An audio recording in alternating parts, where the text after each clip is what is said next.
Hey everyone, hope you're doing well. Today on Collection Lessons, I want to talk about scope creep. It's part of my collection lesson series, and I think it's his channel, nothing invites, and let's get going. So, I learned about scope creep when I started IT stuff, actually, is kind of the most common place that I've seen it for me.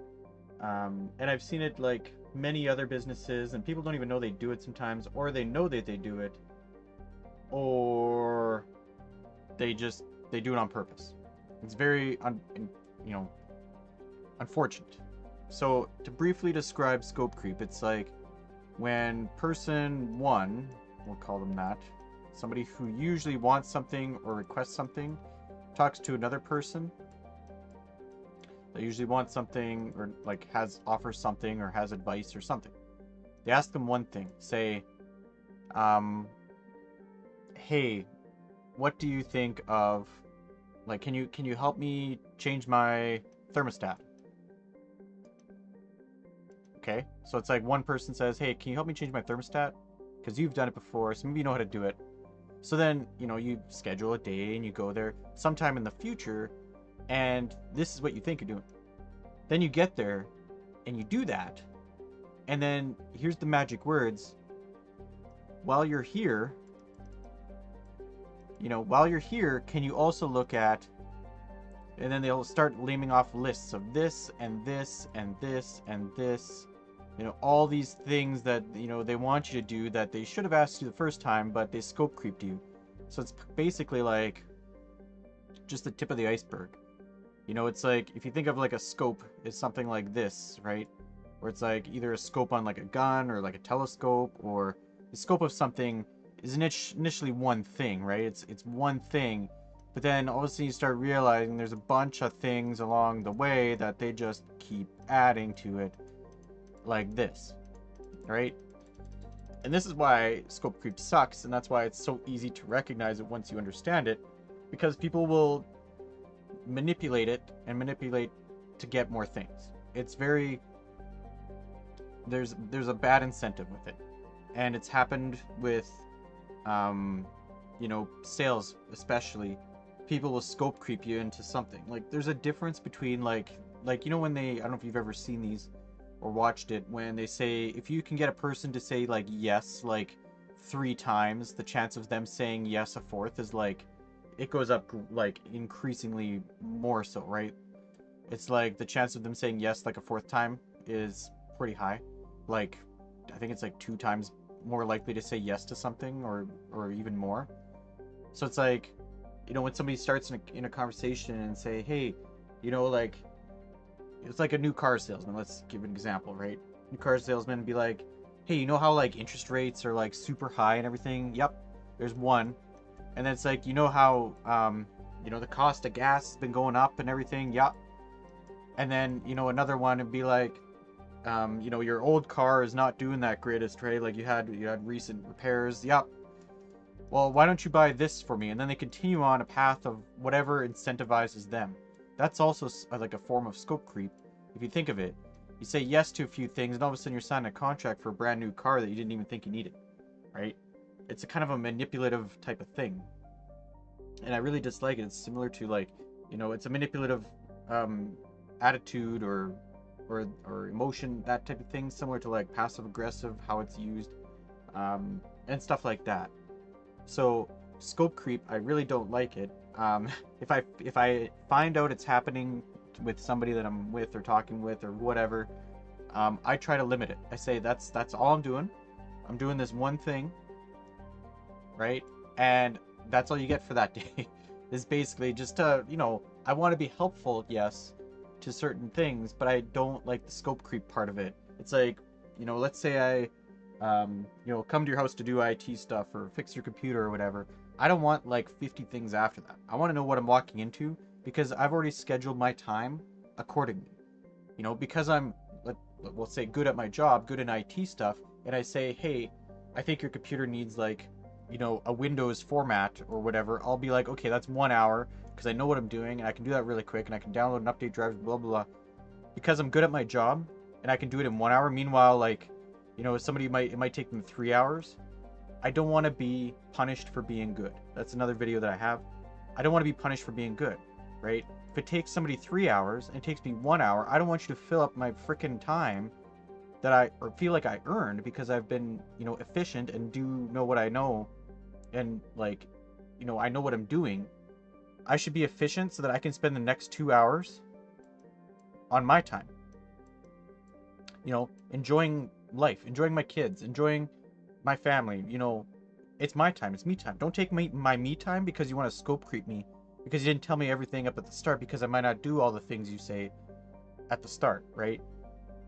And people will use this to their advantage and be like, well, it would have taken me 3 hours, but you did it in one, so therefore I get another 2 hours of your time. It's like, no, I allocated the 1 hour from the start. Or, I didn't even allocate anything. It's like when you go to like, family gatherings and, it's like, you go over there for a nice Thanksgiving supper, let's say. Thanksgiving's coming out pretty soon. Go over there for Thanksgiving. While you're here, can you take a look at my phone and my computer and my Wi-Fi and oh, can you look at my car? I'm not even a car guy. Can you do all these things for me while you're here? It's like, well, I just came for supper.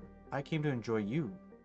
I don't want to do that, right? I want my time. Like, I allocated this time to spend time with family, and now I'm, you know, downstairs in the basement working on a computer, not spending time with the family. Meanwhile, everybody else is. That's not great, right? It doesn't feel good. Don't let it happen. The last thing about scope creep, very, very common scope creep, is your job. A job will give you a list of duties. In some fields, it's like a contract. It says these are your duties. Don't do more than this. Is usually a union thing, which is really great because unions usually help with the scope creep problem. Is this in my job list? No. There's the union right there, right? Like, you don't have to worry about, well, so-and-so has done it or whatever. It's like, if it's not in the job list, I'm not doing it, right? It's funny, there was a guy I was working with, another IT guy, and somebody asked him to lift a table. He said no. And she said, what do you mean? He's like, it's not my job description. I'm here, what if I hurt my back? What if I do this? It's not my job description. Find somebody. We have somebody to do this. We hire people if needed. There's a, it's not my job, right? I remember, one of my first IT jobs, my list was about, I think it was about 10 to 20 things I was responsible for, okay? This, and they say you get, 40K. This for doing this. And then over the years, my job list literally doubled. Literally doubled. I printed out, I wrote everything up, and I said, look at all this stuff I'm doing. It doubled. This stuff was way more important than this stuff, right? In IT, usually you start in help desk, work your way out. If you're in the technical side, you work your way up from help desk to like deploying, computers or going into networks or systems or, and then you get to senior level management of that or whatever, and then you get to management and all that stuff. This is what I was getting paid to do. And then, managers and the workforce, which is part of the, employment mindset, is how much can we suck from you? How much life can we suck from you for the same wage? And they do it on purpose, but they don't at the same time. Like, they don't even know. They don't even understand what they're asking. It's like, this is 9 to 5 or whatever it is. 9 to 5 for this.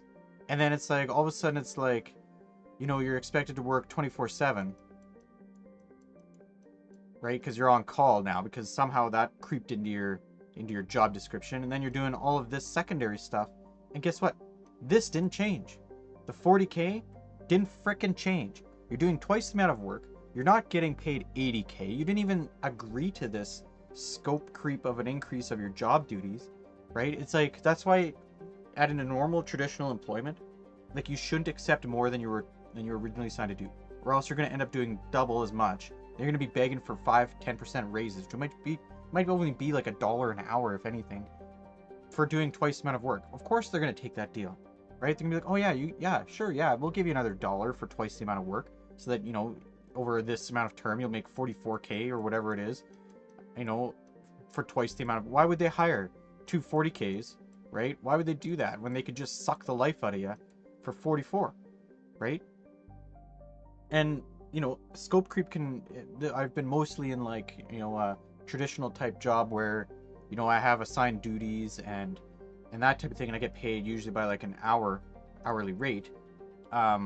And I don't like that because then you kind of like, you know, if you do your job good, then usually they scope creep you so that you know if they hire you for 40 hours and you're being punished for being good is what it's called, and you do that job in 30 hours, watch out what they're doing with those 10 hours. They're going to scope creep you until they fill that 40 because you're getting so good at your job, they're going to add all these to you. That's a scope creep in an employment sense. They might even scope creep you if, you know, if you're on salary. And you're on salary and they don't pay you extra, they don't pay you overtime, and they know what they're doing. Management knows what they're doing. That's why the business is there to begin with. If they didn't know what they were doing, the business wouldn't exist because they'd make stupid mistakes and then the business would be gone. So just know that, you know, a lot of things are management problems and they know what they're doing. And then the problems linger after one management leaves, another one comes in. The problems continue and they continually get worse because of that. So that's what I want to share in this video. Scope creep. Don't let it happen to you. Watch out for doing it. Don't do it to other people. Hope you understand scope creep. I learned it many years ago and try to prevent it every day because, you know, the whole saying of stuff these days is do more with less, right? Do more with less. You're not getting paid as much, but you gotta do more. It's like, well, that doesn't make sense, you know? So, hope you guys doing well. Thanks, and talk soon.